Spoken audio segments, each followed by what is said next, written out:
ഹൃദയത്തെ കീറിമുറിക്കുന്ന തിരുവചനം സജീവമായി പ്രവർത്തിക്കുന്ന ജീവിതങ്ങളെ തേടിയുള്ള ഈ യാത്ര ഇന്ന് കടന്നു ചെല്ലുന്നത് തൃശൂർ ഒല്ലൂരിലുള്ള തൈവളപ്പിൽ റാഫിയുടെ ജീവിതാനുഭവങ്ങളിലേക്കാണ്.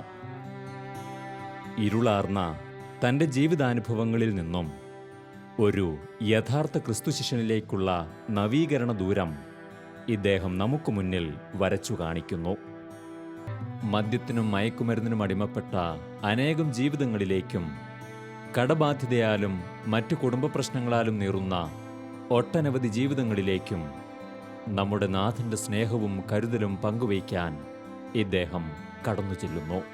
ഞാനൊരു കാലത്ത് വളരെ മോശമായിട്ട് മദ്യപാനത്തിനും മയക്കുമരുന്നിനൊക്കെ ജീവിച്ച് കടന്നുപോയ ഒരു മനുഷ്യനാണ്. ഒരു 6ഓളം കേസിൽ പ്രതിയാണ്.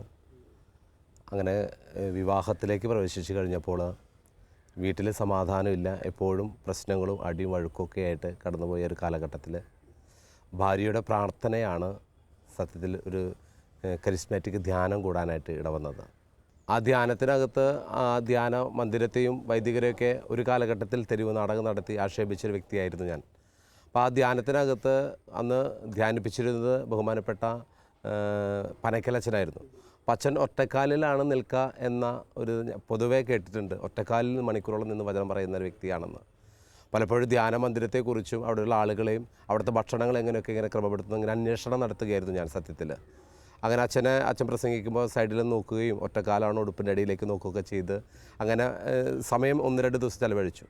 അങ്ങനെ ഒരു ദിവസം എൻ്റെ ഭാര്യ ഇരിക്കുക എന്ന് പറഞ്ഞ് ഒത്തിരി വേദനയോടെ എന്നെ ബലമായിട്ട് കസാരയിലിരുത്തി. അന്ന് ആരാധന സമയത്ത് ഞാൻ ഓർക്കുന്നില്ല, ഏതൊരു വൈദികൻ ആരാധന ലീഡ് ചെയ്യായിരുന്നു. ആ സമയത്ത് ഒരു ട്യൂബ് ലൈറ്റ് പൊട്ടി എൻ്റെ നിറന്തലയിൽ വീണതുപോലെ ഒരു അനുഭവമാണ് എനിക്ക് ആദ്യം ഉണ്ടായത്. അതിനുശേഷം ഞാൻ ആകെ നോക്കി, എന്തോ ലൈറ്റ് പൊട്ടി എൻ്റെ തലയിൽ വീണോ എന്ന് വിചാരിച്ചിട്ട്. അതിനുശേഷം പിന്നെ എനിക്ക് ഒന്നും ശബ്ദിക്കാൻ പറ്റുന്നില്ല, ഒരു ശാന്തത വന്നു, ഒരു പ്രത്യേക അനുഭൂതി ഉണ്ടായി. ഞാനത് എൻ്റെ ഭാര്യയോട് അന്ന് അവിടെ വെച്ചിട്ട് തന്നെ പങ്കുവയ്ക്കുണ്ടായി. പിന്നീട് ഞാൻ എൻ്റെ ഭവനത്തിൽ വന്നപ്പോൾ മറ്റുള്ള ആളുകളെ ഫേസ് ചെയ്യുമ്പോൾ ഒരു സമാധാനവും ഒരു ശാന്തതയുള്ള പോലെ മറ്റുള്ളവർ എന്നെ കാണുമ്പോൾ അങ്ങനെ പറയുന്നൊരു അനുഭവം ഉണ്ടായി. അങ്ങനെ ആ ധ്യാനത്തിൽ കൂടി ഞാൻ പ്രത്യേകിച്ച് കുടുംബ പ്രാർത്ഥനയും എൻ്റെ ഭാര്യയും മക്കളും അമ്മയൊക്കെ ചേർന്ന് പ്രാർത്ഥന ആരംഭിച്ചു. അങ്ങനെ ഇരിക്കുമ്പോൾ അടുത്തുള്ള ഒരു കന്യാസ്ത്രീ വന്ന് അടുത്ത മഠത്തിൽ വന്ന് പറഞ്ഞു, നീ ധ്യാനം കൂടി കൊടുത്ത് എൻ്റെ സഹോദരൻ്റെ മകൻ ഒത്തിരി മദ്യപാനിയാണ്, ഒന്ന് സംസാരിച്ചാൽ കൊണ്ടുപോകാൻ പറ്റുമോ എന്ന് ചോദിച്ചു. ഞാൻ അവരെ ഭവനത്തിൽ ചെന്ന് സംസാരിച്ചു. അതുവരെ പലവരും ചെന്ന് വരാത്തൊരു വ്യക്തിയായിരുന്നു. ഞാൻ അവർക്ക് വേണ്ടി ജസ്റ്റ് ഒന്ന് എൻ്റെ വീട്ടിൽ പ്രാർത്ഥിച്ചിട്ട് ഞാൻ ചെന്ന് പറഞ്ഞ വശൻ ആ സഹോദരൻ ആഴ്ചയിൽ ധ്യാനത്തിന് വന്നു. ഇന്നും എൻ്റെ അറിവ് ഇത്ര വർഷമായിട്ടും അദ്ദേഹം നിലനിൽക്കുന്നുണ്ട്, മദ്യം ഉപേക്ഷിച്ച് നല്ല കുടുംബജീവിതം നയിക്കുന്നതാണ്. പിന്നെ തുടർന്ന് ഞാൻ അവിടെ ഒന്നിച്ചു കൂടാൻ തുടങ്ങി. ഒരു ബ്രദർ ബാബു എന്ന് പറഞ്ഞ ഒരു മനുഷ്യനുമായിട്ട് ഒന്നിച്ച് പ്രാർത്ഥിക്കുവാനും അങ്ങനെ പ്രത്യേകമായിട്ട് തുടങ്ങി. അങ്ങനെ ഞങ്ങൾ മദ്യപാനികളെ പ്രത്യേകമായിട്ട് ഓരോ ഭവനത്തിൽ ചെന്ന് സംസാരിക്കുകയൊക്കെ ചെയ്തു. ഇന്ന് എന്നോടൊപ്പം ശുശ്രൂഷ ചെയ്യുന്ന 8ഓളം വർഷമായിട്ട് ശുശ്രൂഷ ചെയ്യുന്ന ഒരു ഫ്രാൻസിസ് എന്ന് പറഞ്ഞ ഒരു സഹോദരനുണ്ട്. തൃശ്ശൂർ മീൻ മാർക്കറ്റിൽ പുലർച്ചെ 2 മണിക്ക് അദ്ദേഹം പൈപ്പിൽ നിന്ന് നേരിട്ടാണ് മദ്യകുപ്പിയിലേക്ക് വെള്ളമൊഴിക്കുക. അങ്ങനെ കഴിക്കുന്നൊരു മനുഷ്യനായിരുന്നു. അദ്ദേഹത്തിൻ്റെ ഭാര്യ ഒരു ദിവസം ഞങ്ങളുടെ പ്രാർത്ഥനാ സമൂഹത്തിൽ കരഞ്ഞു പറഞ്ഞു, എൻ്റെ ഭർത്താവിനെ എങ്ങനെയും കൊണ്ടുപോകാം. 28ഓളം ധ്യാനം കൂടിയിട്ട് മനസാന്തരത്തെക്കുറിച്ച് തിരിച്ചറിയാത്തൊരു മനുഷ്യനായിരുന്നു. ഞങ്ങൾ അദ്ദേഹത്തിന് വേണ്ടി പ്രാർത്ഥിച്ചു.